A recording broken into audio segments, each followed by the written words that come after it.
श्री स्थूलीभद्र स्वामी, जिनका नाम देते ही ब्रह्मचर्य सम्राट हमारी आंखों के सामने आ जाते हैं।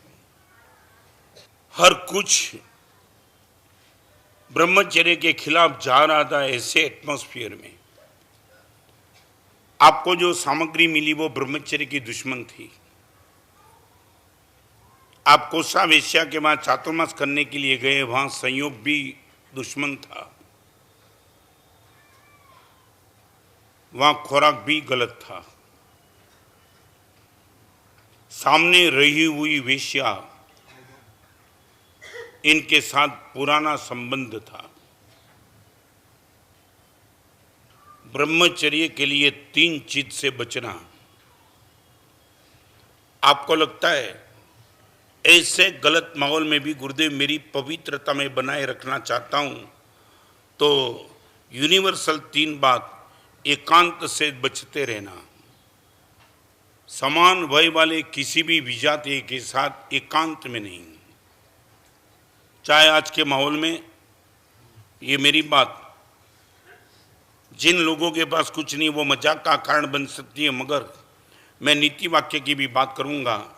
महापुरुष नीति वाक्य धर्म ग्रंथ और आगे की बात, मगर नीति वाक्य ने भी ये कहा है कि पिता भी अपनी युवा बेटी के साथ एकांत में नहीं रहेगा, भाई अपनी बहन के साथ भी नहीं रहेगा। नहीं, ये रिस्क कभी भी उठाना नहीं।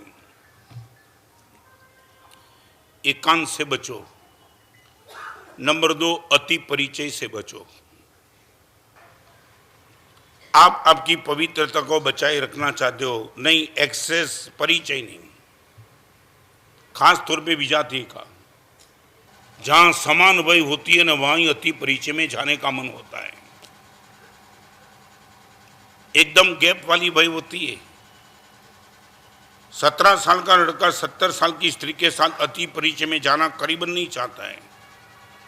समान वय, अंदर मन बदमाशी कर रहा है, बात चाहे कैसी भी होगी, मगर वो अंदर अंदर अंदर एक थोड़ा थोड़ा थोड़ा गीलापन आता है, वो डेंजरस है। एकांत से बचो, अति परिचय से बचो, और नंबर 3, अंधकार से बचो। आप सचमुच अपने जीवन की पवित्रता बनाए रखना चाहते हो, ये 3 खतरे से मुक्त रह जाओ। न एकांत, न अति परिचय, न अंधकार। और स्थूलीभद्र के सामने तीनों थे। एकांत भी था, 12-12 साल का वेश्या का चीर परिचय भी था, और अंधकार कोई देखने वाला नहीं था। 3 भयंकर कोटि के निमित्त के बीच में भी स्थूलीभद्र स्वामी आग में सोने को डालो और जैसे ज्यादा विशुद्ध होकर बाहर निकलता है, ऐसी विशुद्धि को लेकर स्थूलीभद्र स्वामी बाहर निकल गए। माहौल बहुत बिगड़ा हुआ है। इन पर आज ज्यादा बोलना नहीं चाहूंगा, कभी शिविर में बात निकलेगी तब बताऊंगा, मगर यहां बैठी हुई माताओं और बहनों को सभी को कहना चाहता हूं, सांप के पास बैठने का भरोसा करना, एक बार आगे में हाथ डालने का भरोसा करना है तो कर देना, और एक बार पेट में जहर डालने का भरोसा करना है तो कर देना, मगर ये 3 के साथ कभी कॉम्प्रोमाइज मत करना। अच्छे महापुरुष का भी पतन इस 30 में से किसी एक के साथ कंडीशनली गलत समाधान कर दिया, कुछ नहीं है, मेरे मन में कुछ भाव नहीं, बस जस्ट हैरान हो जाएंगे। ये अनंत तीर्थंकर परमात्मा का वचन है, तेरी औकात क्या है। स्थूलीभद्र स्वामी का ये मैसेज, कोई भी तीर्थंकर 3-24 से ज्यादा याद नहीं रहते। स्थूलीभद्र स्वामी 84-24। शत्रु के घर में जाकर के शत्रु को खत्म कर दिया, वो नहीं, शत्रु को मित्र बना दिया। कोसा वेश्या के घर पे जाकर के स्थूलीभद्र स्वामी पतित तो नहीं हुए, कोसा वेश्या को श्राविका बना दी। क्या ताकत होगी।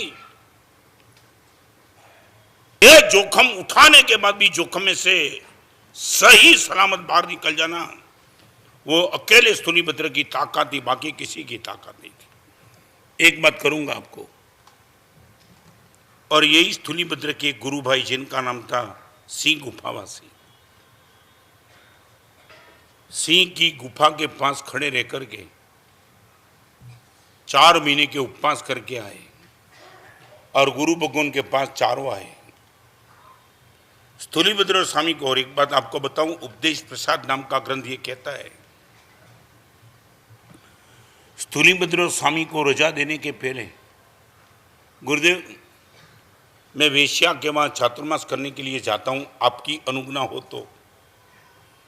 और गुरुदेव ने ज्ञान का उपयोग रखा है,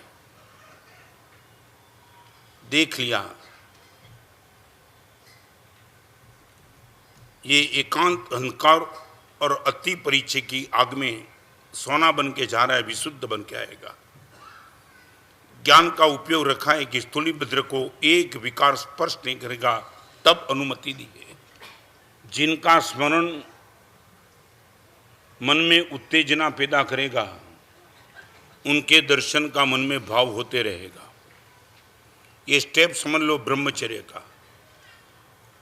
जिनका स्मरण आपके मन को उत्तेजित करेगा, उनके दर्शन के लिए तुम्हारे मन में एक ललक बनी रहेगी, कब दिखाई पड़े, कब दिखाई पड़े। सेकंड स्टेप, नंबर 1 स्मरण, नंबर 2 दर्शन, और दर्शन के बाद आंख रुक जाएगी, मगर तीसरा स्टेप है स्पर्शन। 3 कंडीशन, स्मरण, दर्शन और स्पर्शन। जिसका स्मरण तुम्हारे मन को डिस्टर्ब करता है, उनके दर्शन का मन में भाव होगा, और एक बार दर्शन करने के बाद बड़ी बड़ी दिक्कत होगी, आप अपने आप को उनके स्पर्श से बचा पाएंगे। माने स्पर्श से बचना है तो दर्शन से बचो, और दर्शन से बचना है क्या, स्मरण से बचो। मैं आपके अनुभव की बात बताऊं, कहीं किसी के घर पे तुम गए हो ना, और किसी के घर के वॉल पर यदि कोई अच्छा कलर तुम्हें दिखाई पड़ेगा, grey colour, pink colour, yellow, आपको जो भी ठीक लगे हो, सोफा सेट पे तुम बैठे हो और आपको वॉल पे कलर दिखाई पड़ा, येलो कलर बहुत टॉप है, क्या होगा मालूम है? तुम घर से बाहर निकलते निकलते निकलते एक बार वो दीवार पर हाथ स्पर्श कर लेंगे। तुम समझे मैं क्या कहना चाहता हूं? चलो देख लिया, निकल जाओ, मगर देखने के बाद तुम अपने हाथ को स्पर्श के बिना रोक नहीं पाएंगे। दैट मीन्स दर्शन स्पर्श के लिए मन को तैयार करके ही रहेगा। गलत स्पर्श से बचना है, गलत दर्शन से बचो। और एक बात इसी संदर्भ में, पाप का प्रवेश द्वार आंख है, आंख में से पाप मन में जाता है, आंख मन में गए हुए पाप पूरे शरीर में